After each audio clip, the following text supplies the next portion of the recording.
Hi, everyone. Thanks for joining us. We have two terrific poets with us today. Marie Powell Brown will read first. Marie Powell Brown was born and raised in a small town near Cologne, Germany. After completing her education at Durham University, England, and at the Academy for Applied Languages at the University of Munich, she emigrated to California. She has co-authored 3 works of lexicography. Her memoir, Daughter of the Enemy, was published by Lagoon House Press in 2018. Her poetry has been included in various anthologies. Marie was a student of the late Holly Prado for more than 25 years. She resides in Long Beach, California, with her husband, the actor and writer Garrett M. Brown. Here's a superb poet, Marie Powell Brown. Thank you, Harry. And thank you for inviting me to participate in this reading. I have selected 11 poems from an anthology called 3 Writers, 1 Photographer, to be published by Lagoon House Press in the spring of 2023.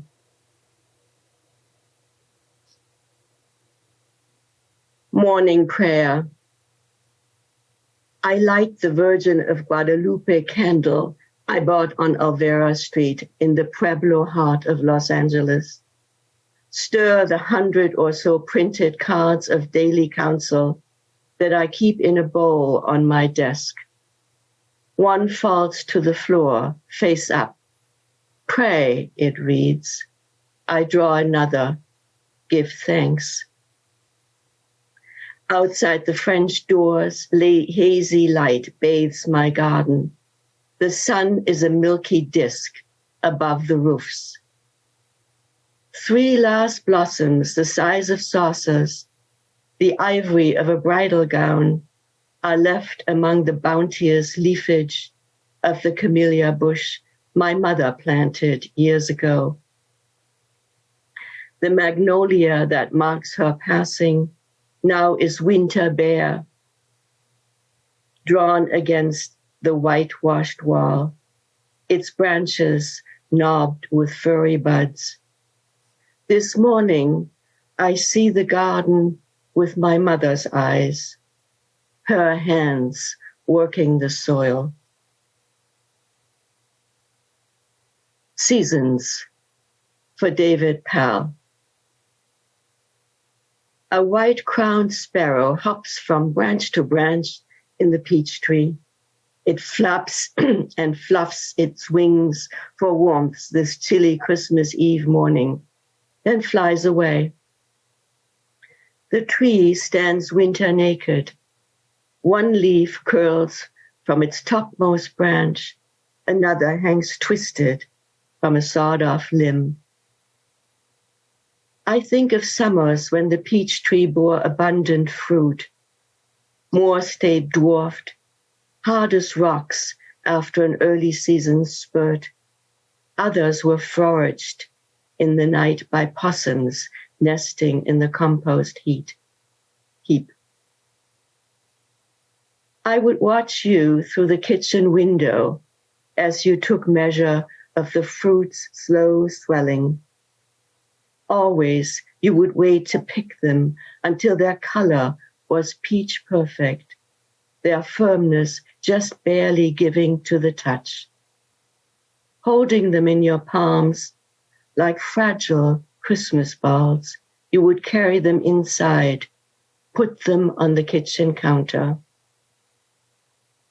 Already, next season's buds have sprung from the old growth. Come spring, I will witness another year's flushed bloom without you. October. Dawn casts a wash of gray onto the lavender walls. Shadows huddle in the folds of my eiderdown. In the painting above the dresser, the reclining nude, her harlequin lover's gaze upon her body, looks robbed of desire's flush in the low light. I take off my night clothes, stand facing the mirror, still shrouded in semi-darkness, the diffuse image of a much younger woman slowly comes into view. Her skin flawless, her breasts gently sloped. I wait for nature's daily sleight of hand when night turns into day. Leafy patterns take shape in the weave of the prayer rug beneath the window. Glow of sunrise tinges the painting's dark background, arouses the nude, blushes her cheeks. In the mirror, I recognize the older woman, skin winter pale, left breast cancer scarred. I put on a flannel robe, warm slippers, step outside into my garden. I walk along the terrace paths to the end of season splurge of color, marigold, chrysanthemums, asters. The last of the roses flaunt their innermost petals, still fleshy pink, while the outermost petals look withered, their color gone. Come winter, I will prune the rose bushes to all but skeletal shapes, gather the leaves and stems for the compost bin. Mother's Day. 1. This morning I sit in my garden, waiting for the sun to touch the magnolia bush I planted in my mother's memory. I wear her favorite plaid robe, read aloud Friedrich Schiller's Das Lied von der Glocke, the Song of the Bell, the poem she recited our last summer together, foretelling as she spoke the lines, her own death just months away. Von dem Dom schwer und bang tönt die Glocke, Grabgesang. From the tower tolls the bell, dull and heavy, the funeral knell. 2. The florist has delivered a dozen salmon-colored tulips with a note from my son Jeremy. From my daughter Daniela, a pretty basket. In it, a garden book, dahlia bulbs, a bottle of bath soap. A card from my older daughter Allison will arrive tomorrow. Your love is always with me, it will say. 3. In a few hours, you and I will drive south to San Juan Capistrano to spend the weekend at the Seaside Inn, room 33, La Felicidad, the honeymoon suite, the receptionist will say. A balcony overlooking the waves. You will give me 2 gifts, making sure I know these are not Mother's Day gifts. A necklace of silver strands, moonstone and jade-tipped, that will dangle into my cleavage and, later when we make love, feather your chest.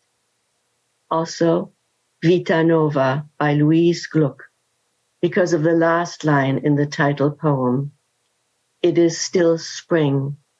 It is still meant tenderly. Like the hands of a working man. 1. A dark Cape Cod sky has swallowed the treetops. The rain will last for hours. Warm humidity fogs the cottage windows, moistens my tan skin. Propped up naked against a pile of pillows, I read aloud from Gary Eberle's Sacred Time, the passage about sex as ritual, suspending the measured hours. Stay that way, you say, and fetch your drawing pad from the kitchen table. You join the pen point to the page. Your eyes are harnessed to the edges of my body, as is your hand to the contour it draws. A simultaneous tingle traces the corresponding line on my skin. Your gaze moves along the boundary that outlines my body's form. I am both flesh and tracing, both model and muse. 2. Late afternoon, we stand near the ocean's edge at Ballston Beach, alone but for a fisherman reeling in his line. Our bodies glisten in the weakening sunlight. Facing the waves, standing side by side, we move through our evening yoga practice. Sun salutations, lunges, warrior poses, tree. We finish, hands folded in pose-perfect namaste, the hollows of our palms, cathedral spaced. 3. We return to Southern California, you to Los Feliz, I to my Venice house and garden, where there's a problem with roots in the sewer pipe.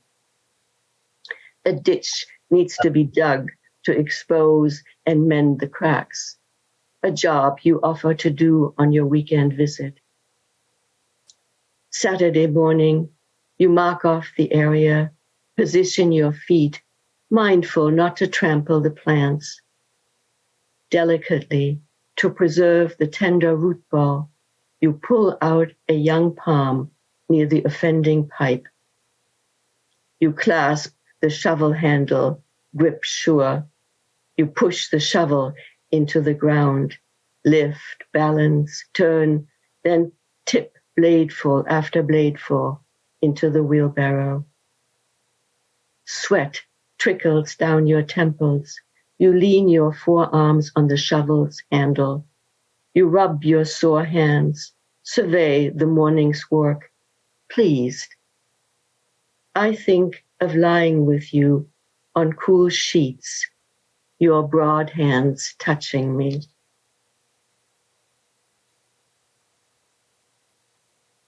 When you listen for it, there is nothing to hear. And this is from the Tao, chapter 35. We walk in the early shadows of the Phoenix Mountains, my daughter Sheltie pulling on her leash, then dropping back, circling behind our feet as if to herd us. The only sounds the crunch of gravel on the path and the tags of the dog's collar jingling. Dark patches of shale cloak the mountains' faces. Ribbons of trails snake up to the peaks. Giant saguaros on the lower slopes, survivors from a past world, raise their arms into the windless air.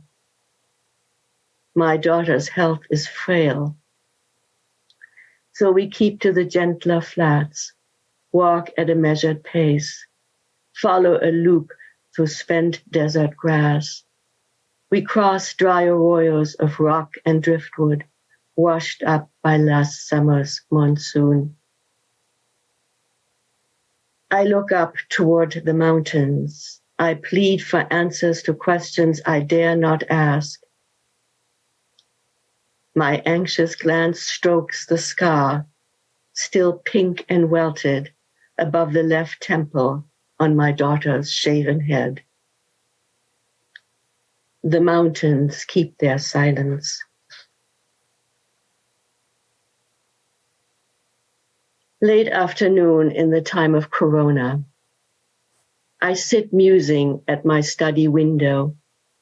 The garden is bathed in cloud-reflected light.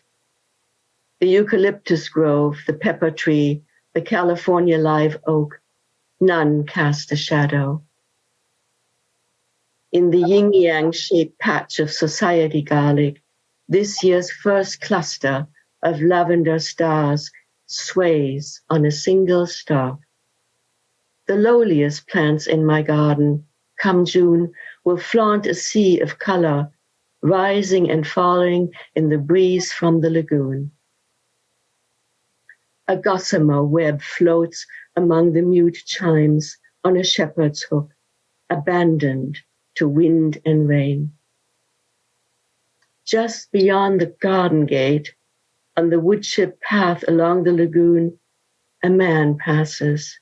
His son, perhaps 15, follows a few steps behind. I notice the boy's stumbling gait, awkwardly tilted head. A mask covers half his face. His almond eyes are wide set and thick-lidded. He cocks his head, fixes his gaze as if he'd spied me behind my window. In a burst of grace, I glimpse the wondrous parity of all creation. Voluptuous white iceberg roses on the fence, the ginkgo tree, its spring greening leaves, 2 squirrels scurrying up the eucalyptus trunk, and on the path, the father and his boy passing by. Night after George Floyd's killing. Dreamscape of endless graves, so many across the continent. The earth is dark and moist. I'm tended cotted mother-in-law tongues, row upon row upon row, striped blades, long and sturdy like fingers pointing to the sky. In the overcast dawn, the same pots, now empty, dot the fields, 100 million and more from the Pacific to the Atlantic. I scoop up soil and fill the pots. Into each center, I press a split open seed, sprinkle them with rain and holy water. Sunflowers on sturdy stalks shoot up fiercely, their petals a dazzling yellow, their centers a speckled brown. I watch as they grow, a sea of sunflowers swaying in the May breeze. My weeping wakes me. Winter Day, St. Andrew's Abbey. 1. After lauds, the young monk kneads the soft wax into the burning centers of the candles before blowing out the flames. He closes the book of Holy Scriptures, from which earlier he read aloud a passage from Isaiah.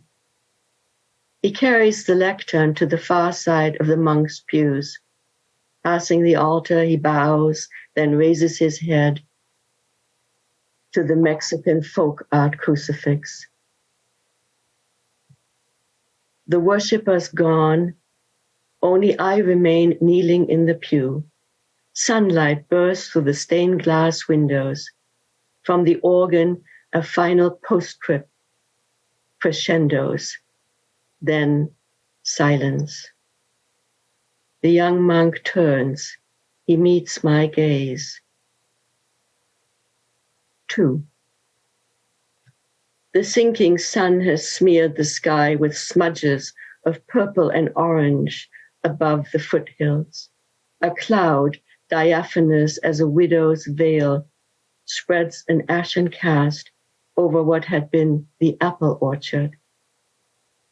I cringe, remembering the howling of chainsaws waking me this morning at daybreak.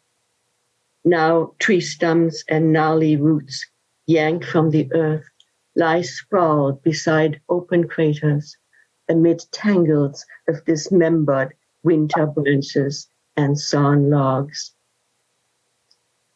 On the far side of the ravaged landscape, the young monk, hands tucked under his habit, wanders among the ghostly shapes, pausing at each, as if paying his last respects to the trees. I want to cry out, was this God's will? An abandoned bird nest, wedged in the crook of a severed trunk, has survived unscathed. I pry it from the scabbed bark, cradling the remains in both hands, I climbed the slope upward. I climbed the slope toward my room. A breeze grabs a few twigs and feathers, floats them down to the sandy, upturned soil. Dusk, St. Andrew's Abbey retreat. On the grounds outside my room, a clump of Joshua trees, gnarled by heat and wind, their trunks bearded with dead spines, the color of Mojave Desert dust, spikes pointed into a lavender sky. Swaths of cloud turn a smeared red, then ashen, as the sun dips behind the gold-crusted cupolas of the San Gabriel Mountains. On the mission star desk, a frosted glass Madonna. She holds the child. Her robe, face, the child's too, glow incandescent, made holy by light from an ordinary lamp. Advent, Colorado Lagoon. An angel wing hovers low in the December sky. White cloud feathers bloom into golden embers and mauve of another vanishing day. The wind brushes away the wing, and a darkening heaven swallows it whole. I step out onto the living room deck. A snowy egret swoops past. Coots huddle in the shallows along the shore. 9 rafts, each a skeleton pyramid, float in the lagoon's swelling body. And then 1,000 bursts of light, 9 humble frames become 9 dazzling Christmas trees, doubled as their reflections quiver upside down in the rippling water. I search the heavens for wings, wait for angels to raise their trumpets. Thank you. Thank you, Maria. Your poetry is precise. It's loving. You have a love of the family. It's compassionate. You know, you deal with life and death and nature. You're very attuned into nature. It's almost, your poetry is almost like a cathedral in nature. And, you know, you, just as your poetry is, you're very precise when you read. I have a couple of questions for you. Number one, when did you write your first poem? I was 47 years old. So I was a latecomer to poetry and to writing. I didn't start until I was 47. I know you've written a book, Daughter of the Enemy, which is great. What is it about the poetry form that attracts you to it? Well, I've always liked the idea that poetry comes out of a single moment of inspiration, a single image that one may have perceived. And it can be done in a day or in an hour or in 10 minutes. And I've always liked that. And of course, then comes the rewrite, and that takes more time. And I couldn't let this poetry hour go before I ask you, what is it about Rilke that attracts you to Rilke? Well, to me, he is the German-speaking poet who speaks to me most. And I love it that his poetry is as transcendent as it is. His search for God, which is also my search. And he's able to put it in such beautiful, incredible language. You know, when we did the Duino Elegy reading, which you and Garrett read in, do you agree with the translator Stephen Mitchell that the Duino Elegies is the greatest work of poetry in the 20th century? I don't know, but I love it. I certainly love it more than any other series of poetries, yes. Well, it's a joy to have you on here. We have a couple of minutes before Laurel comes on. This group of poems that you read is from an upcoming book. Could you just talk for a minute or two about that book and how it came together? Yes, the book is called, it's an anthology. It's called Three Writers, One Photographer. The three writers are Barbara Crane, Garrett Brown, and myself. Garrett and Barbara have short stories in the book. And then Bill Davis supplies about 30 or 26 photographs. We didn't have a book to publish. So somebody suggested, why don't you do an anthology of the four founders of Lagoon House Press? And that's how it came to be. And we've been working on it now for quite a while. But I think it should be a wonderful book. Well, it's a wonderful manuscript, and I'm honored for your presence here today. So thank you once again, Marie Powell Brown.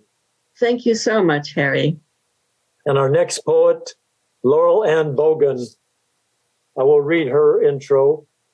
Laurel Ann Bogen is the author of 11 books of poetry and short fiction, the most recent of which is Psychosis in the Produce Department, New and Selected Poems from Red Hen Press.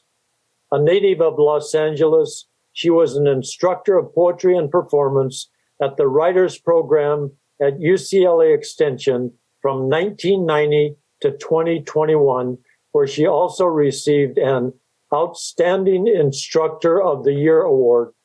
Her work has appeared in over 100 literary magazines and anthologies, including California Poetry from the Gold Rush to the Present, The Outlaw Bible of American Poetry, Poetry Loves Poetry, Wide Awake, as well as being translated into Italian, Polish, German, French, and Spanish. Here's a brilliant poet, Laurel Ann Bogen. And I can't still deal with the 21st century. I had a hard enough time with the 20th century to begin with, when computers were just starting to edge into everybody's consciousness. But I think computers, and even beyond that, the entire, well, let's just say I need some instruction on how to get on Zoom. But I'm here, and I'm so happy to be here. And thank you for having me, Harry, and to the Motion Picture Home and Fund. And I'm so happy to be here this afternoon and to read some poems I hope you'll enjoy. And let's get started. I'm going to be reading some new poems, new-ish poems, and some older favorites or whatnot. If you know one that you'd like for me to read, you can chat or whatever. I'll do my best to accommodate any. Oh, this is a nice one. This is, I've never had children of my own, but I am a godmother to many children. And this is one who was the grandson, of a friend who is a friend to many poets in Los Angeles, Richard Bruland, painter and fabulous artist. It's called Jonah at 5 months. Wiggling sprig, let the world wind up its delight machine, you newfangled sprout, you sloppy kiss, you whirling carousel of abundant shebang. All is yes and exclamation. Who can deny you?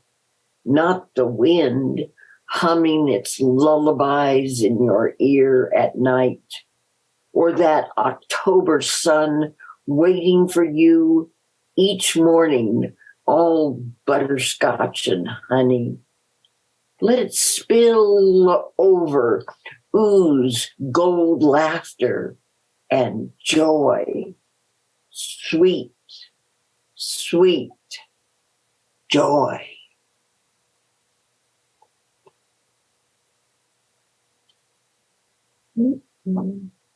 This is a a lot of these poems are different than my usual rather dark and types of poem. This is a little bit of both. It's called, and my cat is about to knock over my water, so I have to take a sip. Yeah, that's right. His name is Beowulf, in case you wondered. Sometimes he makes himself known in my poems.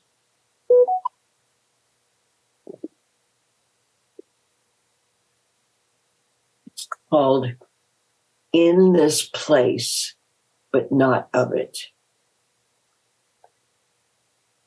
Within the silence of the past, but not of memory, desire.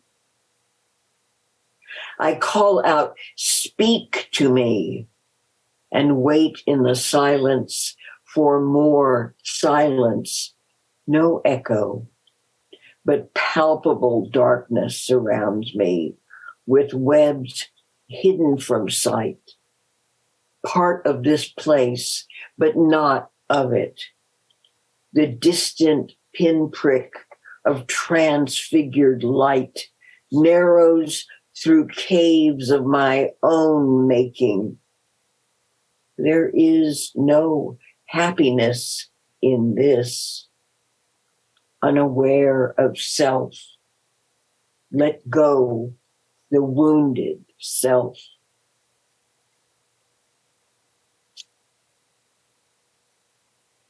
It's been a while since I've written any political poems, but I have been so,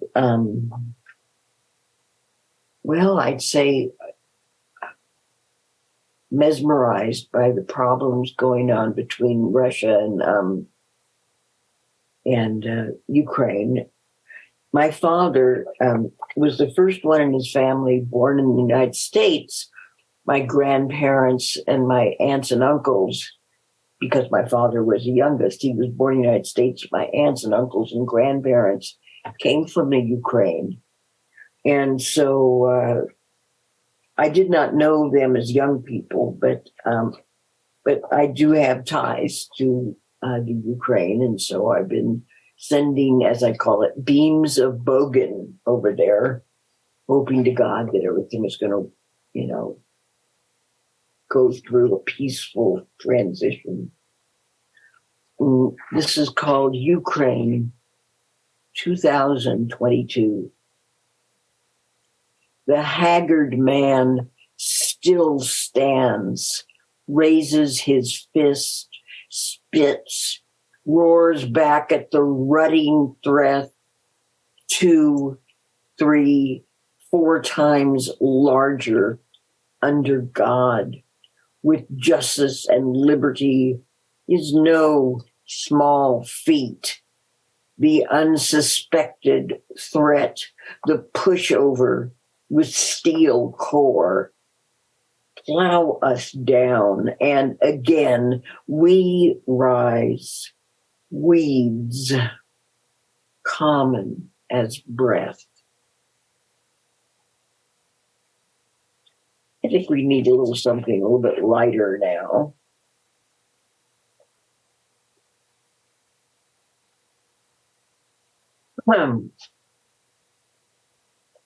World domination formula. We don't like to admit that we think about it, much less have a plan for one. But my best friend told me she saw one once in her mother's underwear drawer next to the girdles. Mysterious manifestation of delayed gratification. Her sister said all that strapped in and squished down folderol was better than a chastity belt. Dennis Hastert or Anthony Weiner would have to think twice before raiding the treasury or giving up any state secrets. Margaret Thatcher was not called the Iron Lady without reason. My own mother went to bed each night in a slip, a nightgown, a robe, and toilet paper around her hair, with a hairnet to keep it in place. I remember wondering how I managed to have been born. I am still not certain.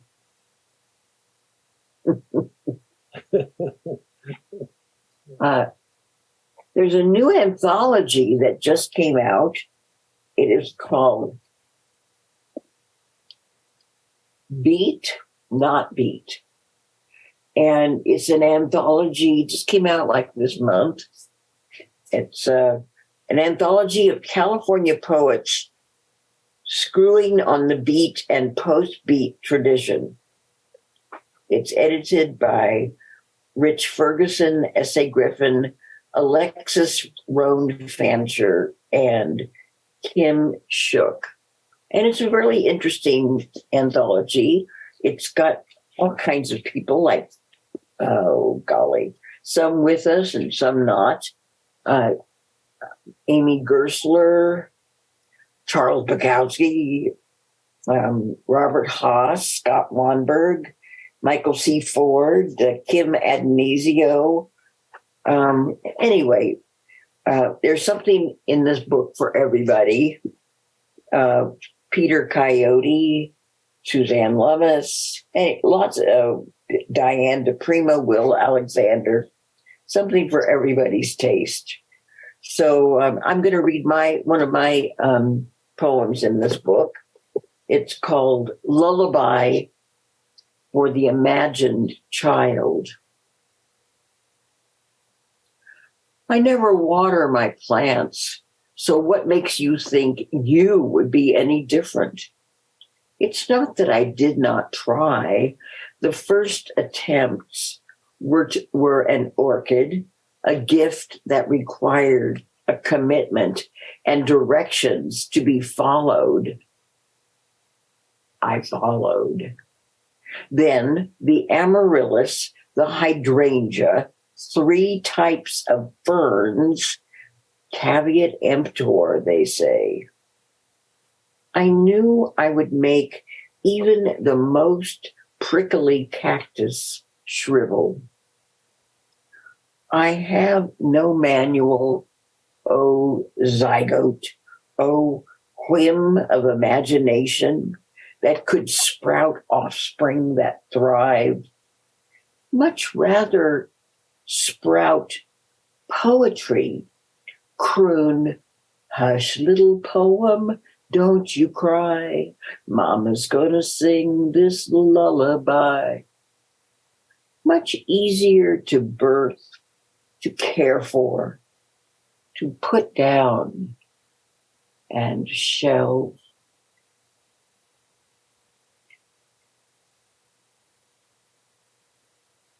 This next poem is one of my favorites of one of my newish pieces. I really admire Stanley Kunitz. I admire him because he was writing. He was writing his best poems toward the end of his life, and he lived to be over 100 years old. And T.S. Eliot, it has been accredited with saying minor poets borrow, major poets steal. Now, I'm not sure that that is the exact quote, but I like that idea. And so I give him that attribution, excuse me. And so I follow in that fashion often. I carry around a little book in my purse. And when I when I hear something that I find interesting, I write the line down, and often I make it the title of a poem or think about it, and it will show up somewhere. So this poem is inspired by a line from Stanley Kunitz called, "How shall the heart be reconciled? Poem on a Line by Stanley Kunitz. I could say, perfect your needlepoint prowess, stitch and focus, focus and stitch, hydrate, hydrate, hydrate. Instead, I am much more likely to fling out every encrusted thing I have stuffed down tightly, things I think no one knows. But long ago I learned to say yes to the buried wound, embroider a pattern intricate and rare, my treasure, my beast that beats, my fashion in my own fashion. So that's where Stanley Kunitz led me to. How are we doing for time? We got about 10 minutes more, a little over 12 minutes. Okay. Let's look and see what I've got in. This is my last book. It's called Psychosis in the Produce Department. And I started writing poetry actually in 1968. Oh my God, how old she is. Anyway, as these are a collection of some of my favorite poems that I've written from about, well, I think the oldest poem in it is about 40, well, a long time ago, and they're in chronological orders. Some of them are really scary, and some of them are funny, and some are political, and some are love poems, and there's something here. Here's one. It's called Travesty. I haven't read this one for about 50 years. Travesty. Wings beating against stone. What we do to each other in the name of love is splattered against walls on civilized streets. Harvest come home. My father sits huddled in his winter mind. Stubble and chill have aged him. I gather him in to skirts as full as I am, no longer a girl, but willow strong, gathering all my pretty ones, poems and dreams. I call out, Father, who was oak, Father, who was tree. I reach for you with twigs and nestlings, small gray doves who sing in your branches. I billow my skirts and send them flying up, up, up through your spare hours and brittle leaves, you whose song turns back on itself and chokes, mute and stammering. Harvest, I say, harvest, come home. There is plenty for you here.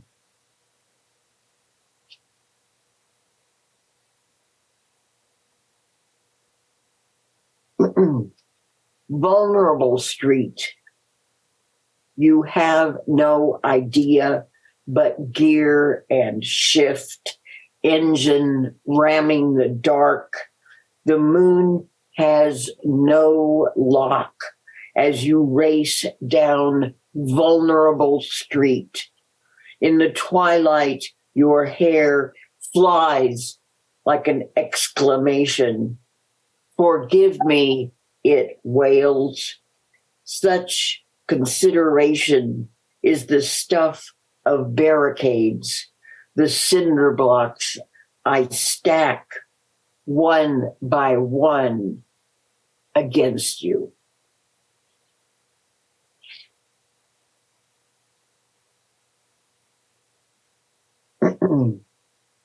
Wings, that which takes flight, for Raymond Levin and H. Thomas Molden. This poem was turned into a little short film that won several awards back in the day.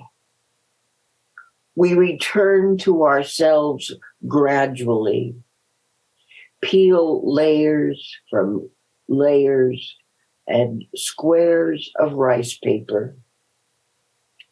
I pick up a bamboo brush, dip it in ink, hold my breath, let it fly on the page, dip and stroke quickly, up, again, and across, ravens against a barren field in a January frost, sheer the medieval sky with their magnificent blackness.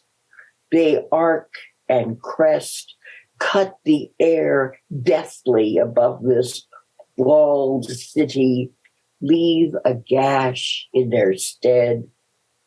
I bind it with cloth and linen fiber, yet the ink spreads across bodies and nations. I scuff my heels on the earthly rock where I live, flung across an indigo canopy. This mechanism, chain and stone, paper, scissors, rock. This catapult, paper, scissors, rock. Paper, scissors, rock.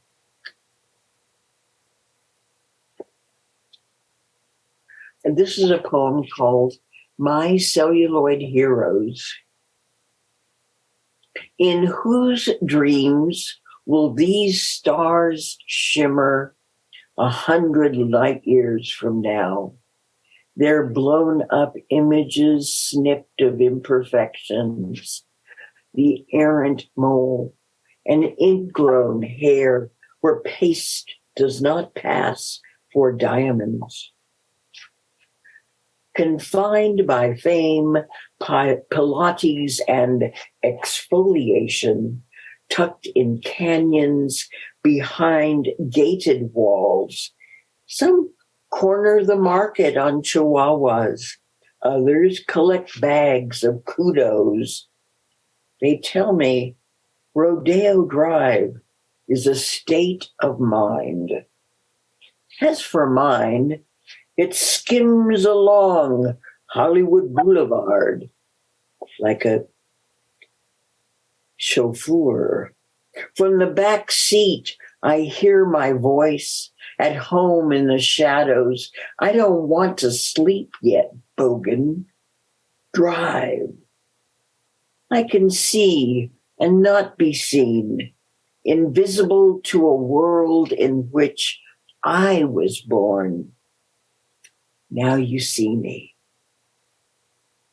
Now you don't. And I think I have two poems that I would like to share with you. One is entitled Havana, and the other is called Rat City. Havana is a place I've never been to, but I imagined that if I had, it might be like this. Let's see.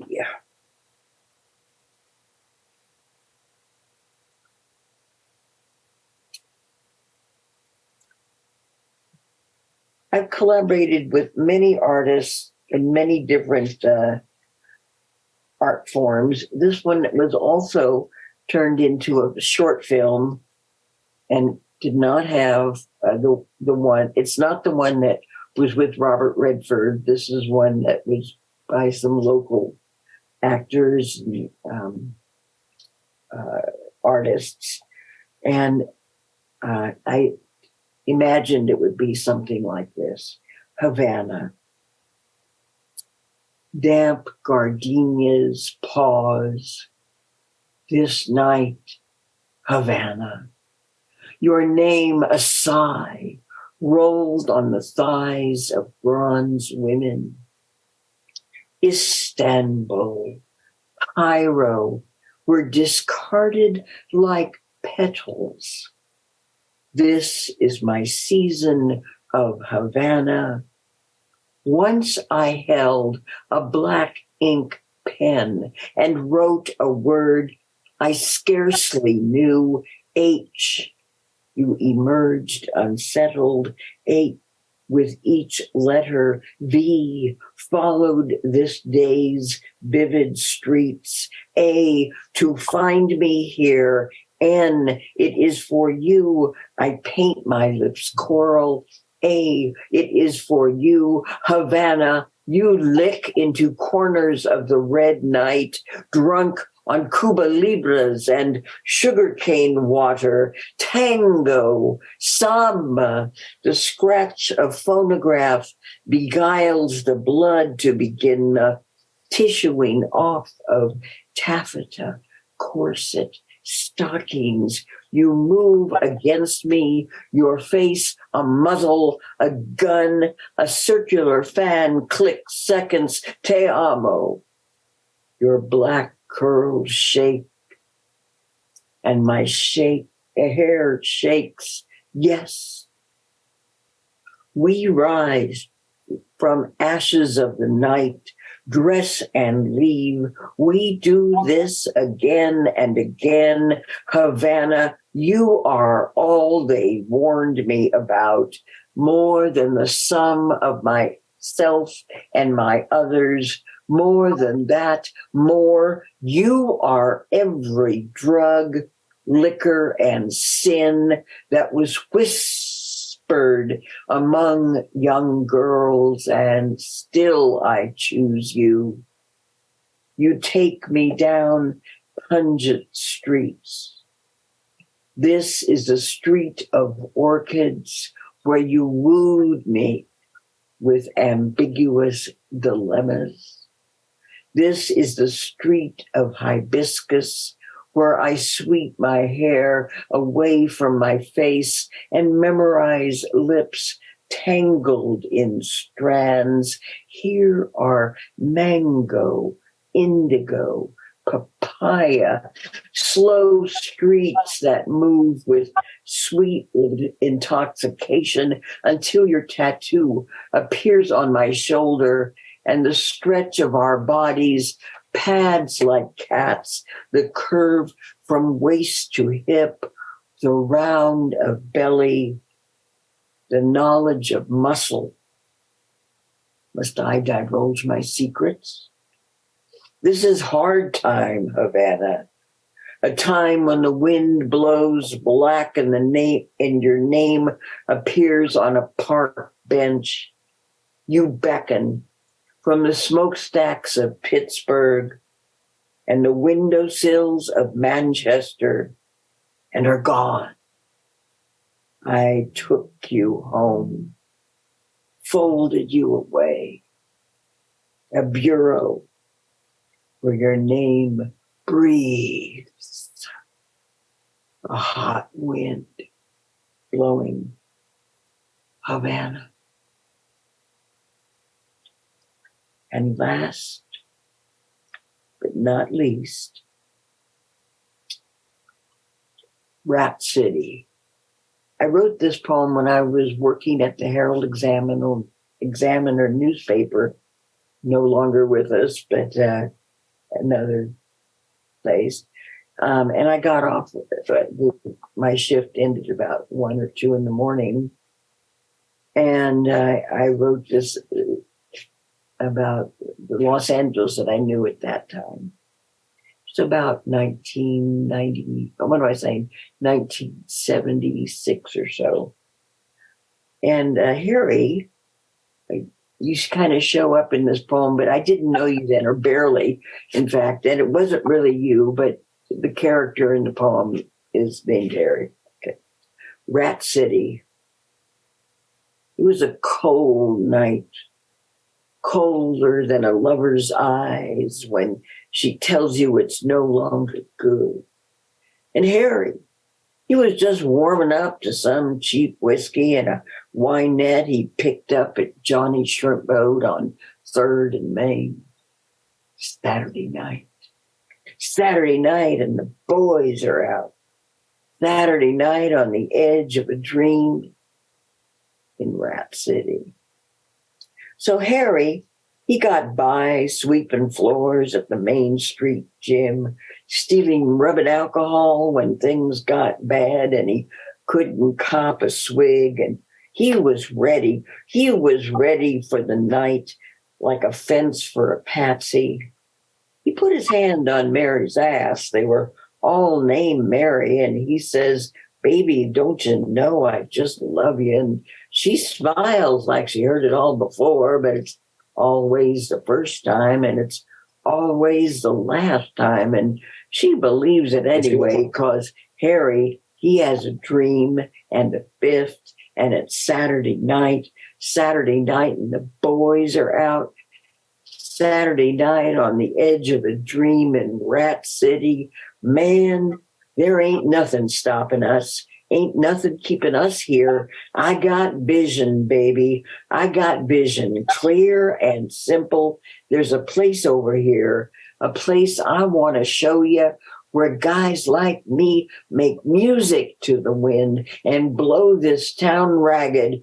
Walk this way, honey. I ain't going to take you no place you don't want to go. So Mary, she huddles up real close, and the Mexicans jeer by, laying rubber like a shill turned in 21, and blind dogs piss in the street. But Harry, he don't see none of it, 'cause it's Saturday night and the boys are out. Saturday night on the edge of a dream in Rat City. The boys were out behind the A1 factory shoe outlet. Russell was there with a sax he pawned every Monday, blowing sweet like a junkie's promises, and Cal with his horn that he got in Korea, and Harry, he gets out a clarinet somewhere out of the air like magic. This one's for you, baby. And all that poetry that's in a man's soul comes tumbling out, notes tripping over each other for the pain of it. Fire caught on a Saturday night that you cheat all week for. Saturday night when the boys are out. Saturday night on the edge of a dream in Rat City. That's a poem about my hometown, Los Angeles. Well, thank you, Laurel Ann. You're an American treasure to poetry, and your poetry is vibrant, joyful. I like your hearing about what your mother wore to bed at night, and I like to hear about your little Stanley Kunitz, and you just the tenderness and the poignant. I think this is one of your best readings, and I'm glad you closed with Havana and the Rat City poem. Those are my two favorite poems of all of yours. So we're out of time, but I want to thank Marie, Pal Brown, and Laurel Ann Bogen. You just have really enraptured us with your wonderful poetry today. And so here's our wonderful director, Jennifer Clymer. Thank you. Thank you. Thank you both so much. Harry, I got to say, you've got a lot of people that have tuned in, and I understand why. What amazing voices. And I'm just delighted. I know you have been with us before, but I'm so happy to have you guys back. Thank you. Thank you very much. This was episode 132 of Harry's Poetry Hour. So huge congratulations to Harry. We have one more poetry hour before 2022 is out. We're taking a couple of weeks off for the crew to go see their families and have some holiday time. Harry, tell us who's coming up next week and give us a little tease for what you got planned for the beginning of 2023. Well, first of all, I want to thank you, Jennifer, for asking me to do this show. And I always feel we're co-creating it, with the poets and with the staff and with you. Next Tuesday, we have a great reading. We're going to do a reading from the Romantic poets, Keats, Shelley, etc. And this is Bob Beecher's idea. And Bob will read along with Corinne Conley, Helen Richmond, Tony Sawyer, and Kay Wiseman. They're just fabulous actors and readers. And then, as Jennifer said, 2 weeks off, and then we'll start again the first Tuesday in January, the 3rd, I believe it is, with Susan Suntree. And I can't remember the fellow's name. He's a great poet. Please forgive me for that. But thank you once again, Laurel Ann and Marie Powell Brown. You guys were amazing. Thank you so much. You very much.